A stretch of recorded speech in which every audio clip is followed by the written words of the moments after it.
You, John Fitzgerald Kennedy, do solemnly swear. I, John Fitzgerald Kennedy, do solemnly swear. That you will faithfully execute the office of President of the United States. That I will faithfully execute the office of President of the United States. And will, to the best of your ability. And will, to the best of my ability. Preserve, protect, and defend the Constitution of the United States. Preserve, protect, and defend the Constitution of the United States. So help you God. So help me God.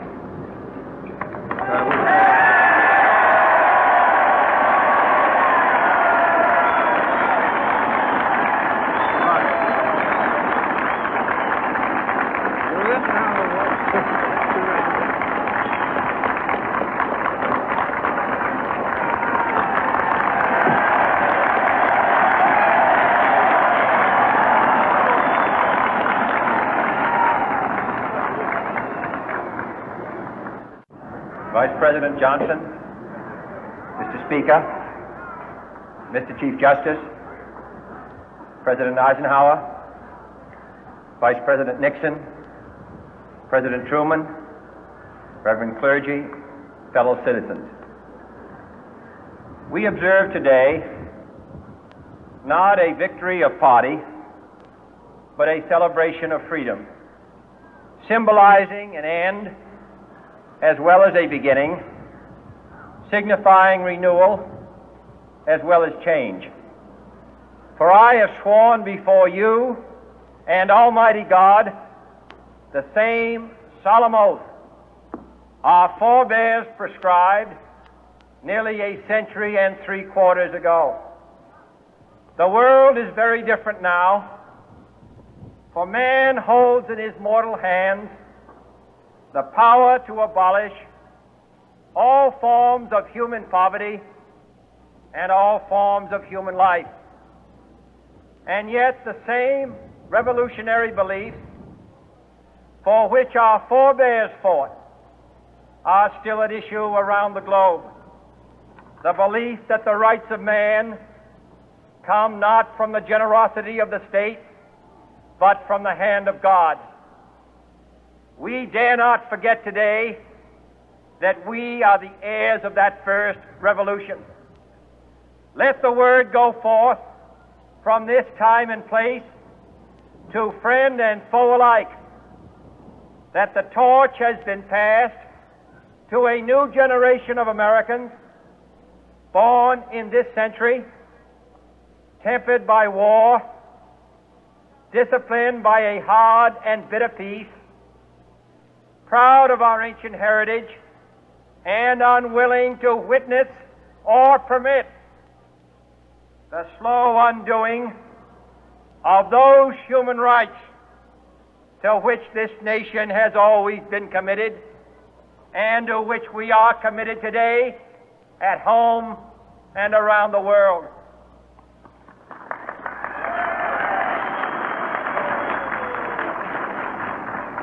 Let every nation know, whether it wishes us well or ill, that we shall pay any price, bear any burden, meet any hardship, support any friend, oppose any foe to assure the survival and the success of liberty.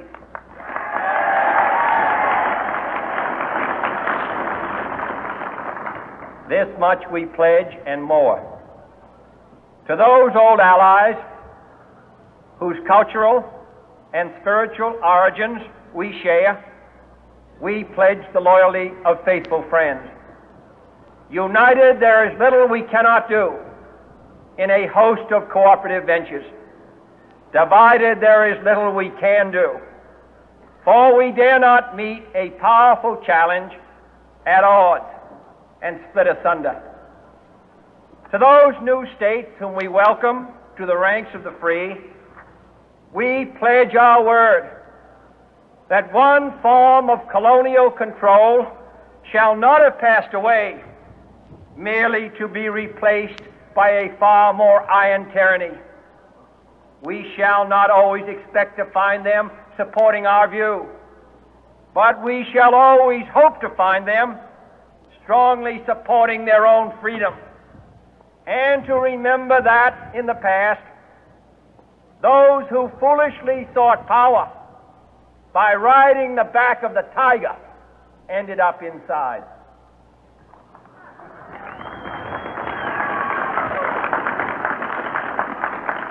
To those people in the huts and villages of half the globe struggling to break the bonds of mass misery, we pledge our best efforts to help them help themselves for whatever period is required, not because the communists may be doing it, not because we seek their votes, but because it is right.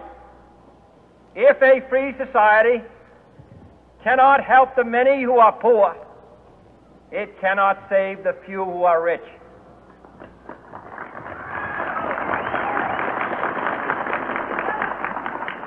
To our sister republics south of our border, we offer a special pledge to convert our good words into good deeds, in a new alliance for progress, to assist free men and free governments in casting off the chains of poverty. But this peaceful revolution of hope cannot become the prey of hostile powers. Let all our neighbors know that we shall join with them to oppose aggression or subversion anywhere in the Americas. And let every other power know that this hemisphere intends to remain the master of its own house.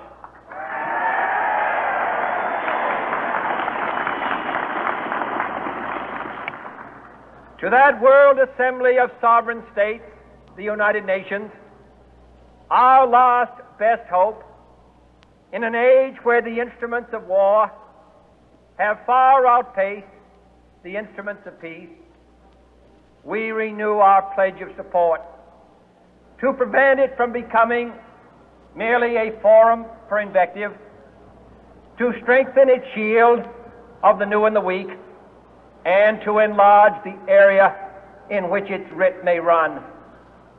Finally, to those nations who would make themselves our adversary, we offer not a pledge, but a request that both sides begin anew the quest for peace.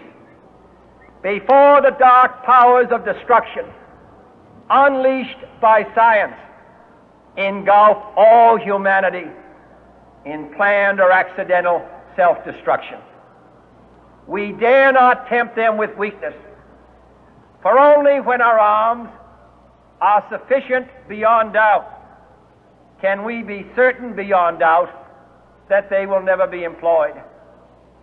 But neither can two great and powerful groups of nations take comfort from our present course, both sides overburdened by the cost of modern weapons, both rightly alarmed by the steady spread of the deadly atom, yet both racing to alter that uncertain balance of terror that stays the hand of mankind's final war.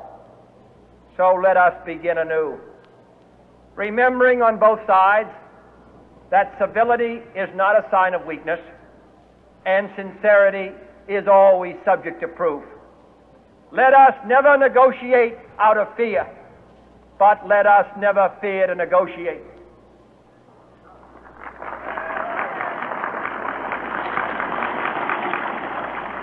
Let both sides explore what problems unite us, instead of belaboring those problems which divide us.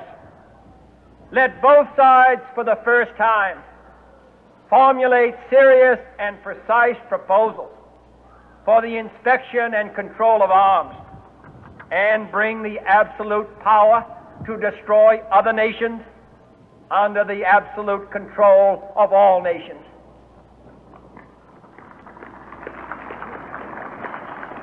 Let both sides seek to invoke the wonders of science instead of its terrors.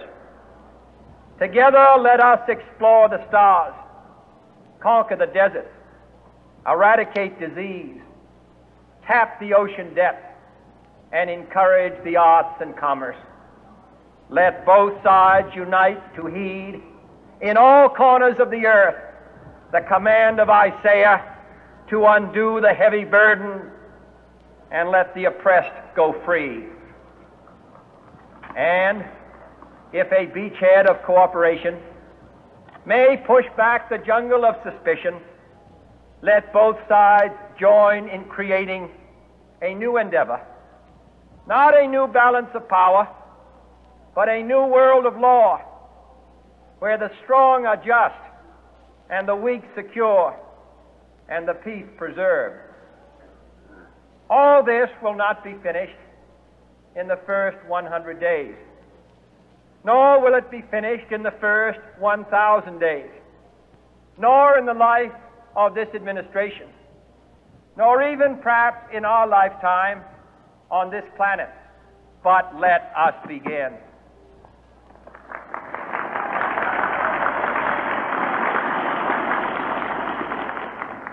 In your hands, my fellow citizens, more than mine, will rest the final success or failure of our course. Since this country was founded, each generation of Americans has been summoned to give testimony to its national loyalty. The graves of young Americans who answered the call to service surround the globe. Now the trumpet summons us again, not as a call to bear arms, though arms we need, not as a call to battle, though in battle we are, but a call to bear the burden of a long twilight struggle, year in and year out, rejoicing in hope, patient in tribulation, a struggle against the common enemies of man, tyranny, poverty, disease, and war itself. Can we forge against these enemies a grand and global alliance, north and south, east and west, that can assure a more fruitful life for all mankind? Will you join in that historic effort?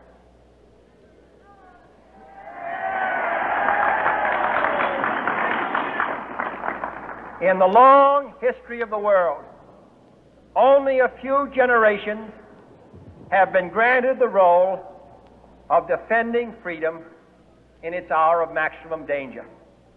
I do not shrink from this responsibility. I welcome it.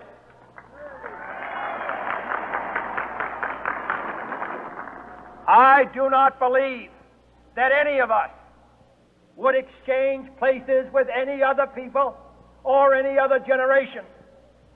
The energy, the faith, the devotion which we bring to this endeavor will light our country and all who serve it. And the glow from that fire can truly light the world. And so, my fellow Americans, ask not what your country can do for you. Ask what you can do for your country.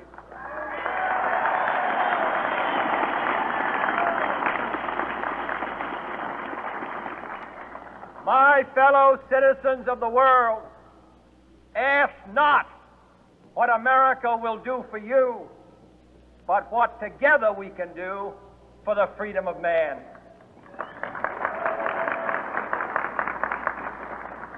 Finally, whether you are citizens of America or citizens of the world, ask of us here the same high standards of strength and sacrifice which we ask of you.